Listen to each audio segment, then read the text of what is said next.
Welcome to day 26 here at TorahFamilyLiving.com, where we are going through our daily scriptures to write them out and then to do just say a few words of encouragement as we look at these passages of scripture. Today we are in James chapter 1, looking at verses 2 through 8 as we are exploring this month joy and having a cause, or a cause for joy.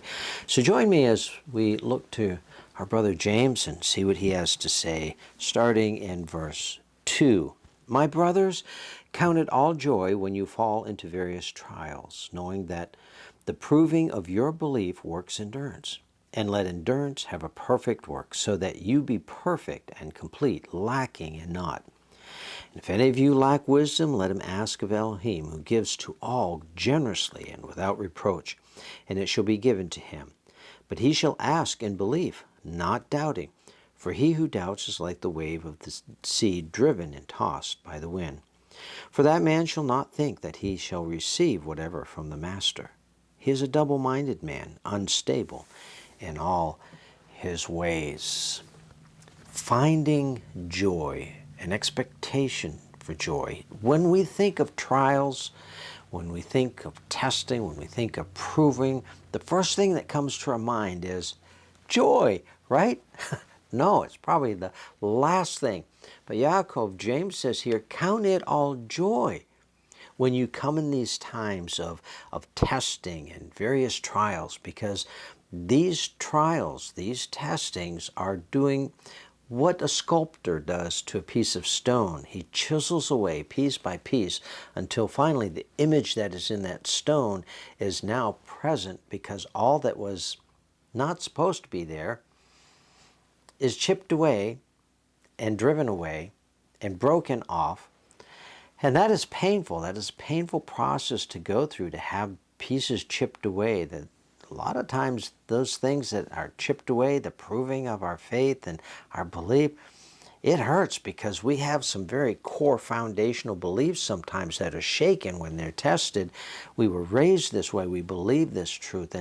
And our joy is in the fact that I know this is right. And then all of a sudden you read Scripture and go, oh, that's not what it's saying there. And the Scripture really is saying this.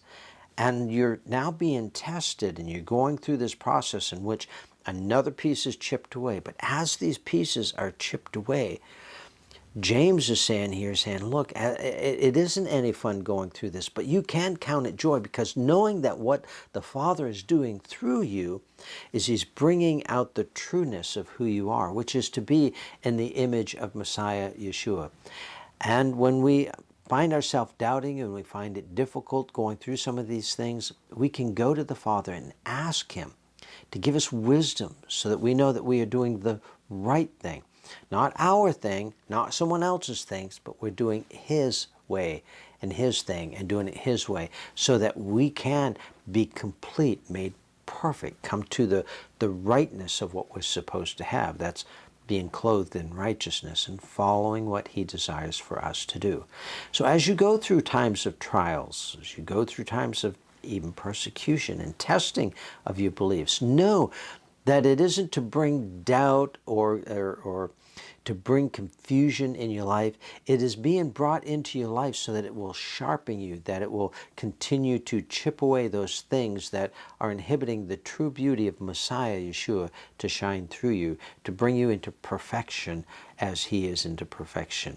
And we know in this life we will never be perfect, sinless, without faults. But every time another piece is chipped away, another piece is taken out of our life that is a hindrance to bringing the representation of the imagery of our Creator, it is bringing us into a right relationship with Him. As we reflect that to the world, it becomes a testimony, but it gives us strength and encouragement to know that He who has begun a good work in us is also able to complete it. So we need to continue to trust in Him and rely on Him for everything in our life, and thank Him in advance, even now. The trials that are coming ahead in our life, we can thank Him, because we know that in those He is working to perfect us to be more like His Son. And in that we can count it all joy. That's what Paul and Silas did in prison. Went through the conflicts, went through the hate, went through being beaten and thrown in prison, and yet they counted it joy because they served a greater purpose and they served the great I Am. Well, I hope this was encouraging to you today. Blessings.